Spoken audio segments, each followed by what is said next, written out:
Welcome to The Explainer. Today, we're going to crack open a classic text on market psychology called Stock Market Operations to really get at the human drama that's always playing out behind the numbers.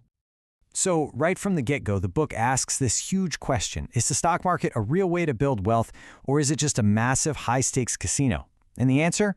Well, it's kind of both. And that tension, that's what we're going to explore today. All right, so first up, let's talk about the incredible pull of the market. I mean, why do so many people from every walk of life get drawn into this world? The book has a simple answer. It looks like the ultimate shortcut. The book kicks off with a pretty blunt reality check. Life isn't fair. If you're born with privilege, your path is already paved with money and connections. For pretty much everyone else, it's a serious uphill battle. And in that kind of unequal world, the stock market seems like the great equalizer. A place where your intelligence and your nerve, not your last name, could make you a fortune. It's an incredibly seductive promise. But the book is brutally honest about the market's core idea. I mean, it sounds so simple a kid could get it, right? Buy low, sell high.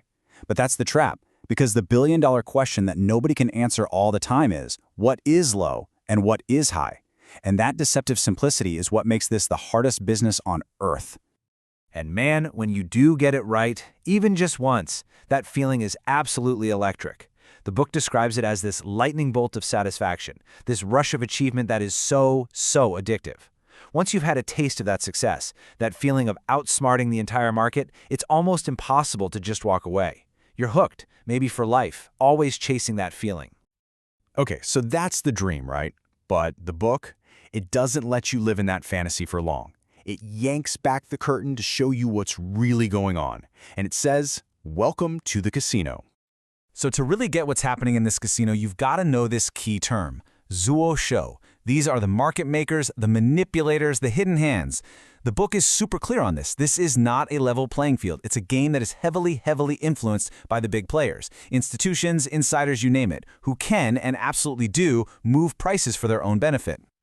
This is where the book uses this amazing metaphor to explain the market's paradox. It says the market is like stinky tofu. Yeah, you heard that right. It needs a little bit of mold. Those are the manipulators, to get things fermenting, to create some excitement and activity. But too much mold, too much manipulation, and the whole thing just gets rotten and toxic for everybody else. So, this all leads to a kind of grim question, doesn't it? If the market really is a casino, and the house pros are these zuo shou, can a regular person, a retail investor, ever actually win? The book's answer is, yeah, you can. But you have to know the rules of the house. And if you're going to play in this casino, you're gonna need a handbook. And the book basically gives you that handbook. It lays out what it says are the 3 absolute, non-negotiable keys to navigating this game and actually coming out ahead. And according to the book, it all boils down to these 3 things. Number 1, you need enough knowledge, both fundamental and technical. Number 2, and this one's huge, you need a decisive personality. And number 3, you got to be humble enough to admit the role of timing and just plain old luck. The book really dives deep on personality, and it contrasts the winner with this fascinating character it calls the lantern carrier. You know, the person who doesn't have their own ideas, they just follow the crowd, basically holding a lantern for everyone else to see by. The book says these people are pretty much destined to get left holding the bag. They become the food that feeds the market makers. To win, you need independent judgment and the guts to act on it. But being stubborn is just as bad as being indecisive. The book points out these 2 personality types that are just headed for disaster. You've got the dead bull, who's so stubbornly optimistic they just never sell, and they end up watching all their profits just disappear. And then you have the dead bear, who's always pessimistic and shorting the market. Their stubbornness is even more dangerous because a stock can only go to 0, but there's literally no limit to how high it can go. Their potential losses are infinite. Okay, so this is all great in theory, right? But this is where the book gets really fun, because it brings it all to life with some just absolutely wild stories from the trenches of market history. I mean, just listen to this insane sequence from Taiwan in the late 80s. First, in '87, the government decided the market was too hot. So what did they do? They sent intelligence agents to raid brokerages just to scare everybody into selling. And it worked. The market crashed 50%. Then a year later, they hit it again with a surprise tax which caused an 18-day freefall where the market literally didn't open.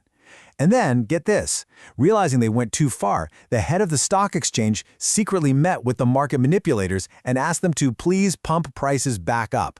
I mean, you cannot make this stuff up. And the human toll of all this chaos? It was just intense.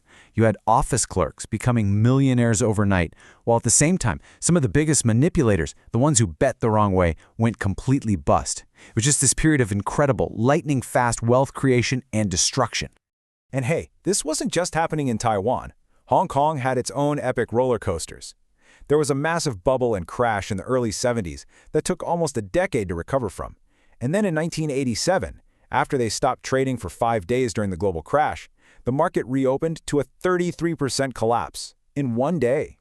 These stories just go to show that this kind of extreme chaos isn't a bug in the system, it's a feature.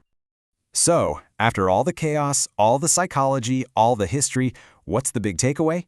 The book boils it all down to one single disciplined mindset. And this leads us to what is maybe the most important idea in the whole book. And it's summed up in this brilliant metaphor. Don't try to eat the whole fish. Trying to buy at the absolute bottom, the fish's head, and sell at the absolute top, the tail, that's a fool's game. The head and tail are bony, right? They're not worth the risk. The real profit, the best part, the meat, is right there in the middle of a trend. It's such a powerful lesson in choosing discipline over greed. All right, so let's wrap this up and recap the biggest lessons. First, and this is huge, the market is all about human drama. It's not a math problem. Second, success isn't just about what you know. It's a mix of your knowledge, your personality, and a dash of luck. Third, avoid those dangerous, stubborn extremes and just aim for that profitable middle. Also, history makes it crystal clear that manias and crashes are just going to happen. And that means, finally, that real, lasting wealth is built on discipline, not on a wild gambler's impulse. And that brings us to one last question for you to think about. The book says the market is a test of knowledge, personality, and luck. So think about it for yourself. Which one is your greatest asset? It's definitely something worth considering. Thanks for joining me for this one.